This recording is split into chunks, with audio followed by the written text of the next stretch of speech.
Paulsen is recognized. Thank you, Mr. Chairman. Dr. Furman, thanks for being here to testify. This committee has actually spent a lot of substantive time discussing and going over some ideas regarding the growth gap and how America's been lagging a little bit in terms of what an average recovery would be like. And as your testimony pointed out, the fundamentals are there, kind of on the right track in many respects, but there are a lot of folks that we talk to, particularly a lot of Minnesota companies, that our unemployment situation is better than in the rest of the country. But for many of them, it doesn't feel like a recovery. For the average folk, they think it should be much better. There's a lot more potential, I guess, is what I'm trying to say.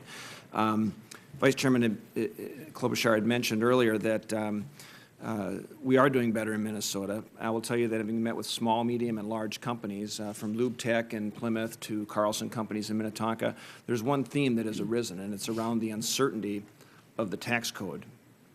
Typically, Congress does 6-month extensions, retroactive provisions, and there's no doubt that a lot of Minnesota employers would like a tax code that is stable, that is predictable, and that is conducive to growth. And I agree. And in that light, let me just ask you a couple of questions around the impact of our current tax code on economic growth.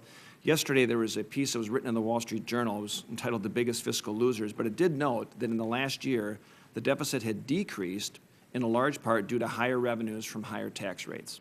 However, it also noted that the revenue gains from higher tax rates were offset by the slower growth caused by the higher tax rates. Do you believe that revenues are affected by slower economic growth as a result of higher marginal tax rates?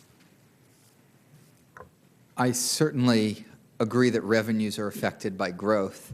I don't agree that the tax changes that we made at the beginning of this year have had an adverse impact on growth. I think they were part of an overall economic plan that gave more certainty about taxes to the middle class, extended their tax cuts, and brought down the deficit over the medium and long run, and I think that's a sound economic strategy.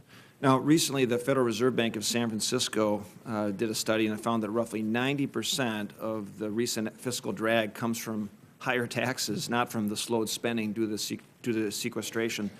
Do you believe that worry over the sequestration's effect on the economy was overblown? The Congressional Budget Office estimated that the sequester would cost 750,000 jobs and would take a 0.6 percentage point off the growth rate. That, to me, is a reasonable estimate.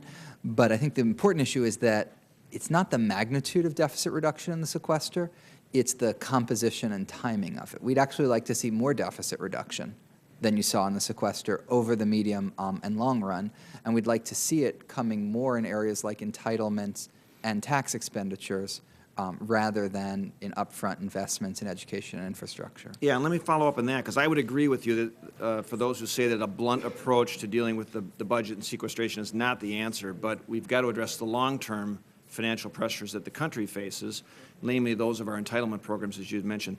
If we were to replace sequestration with reforms to some of those entitlement programs, what reforms would you support in order to put our economy and the United States back on a fiscally sustainable path?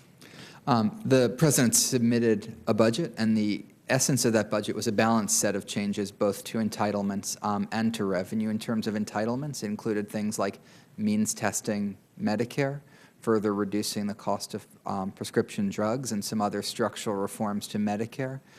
In terms of revenue, it included reducing tax benefits for the highest income households, and that was something he saw going together as an effective and balanced package. Yeah, and in this latest round now of the budget discussions that will be ongoing, will the administration, or do you feel the President will be pretty aggressive in terms of pushing some of those entitlement reforms that were first a part of his budget, because there is an opportunity there on a bipartisan basis?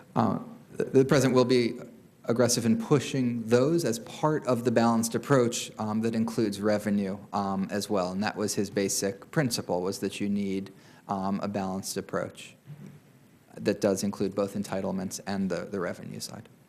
Thank you, Mr. Chairman. Yield back. Thank you. Representative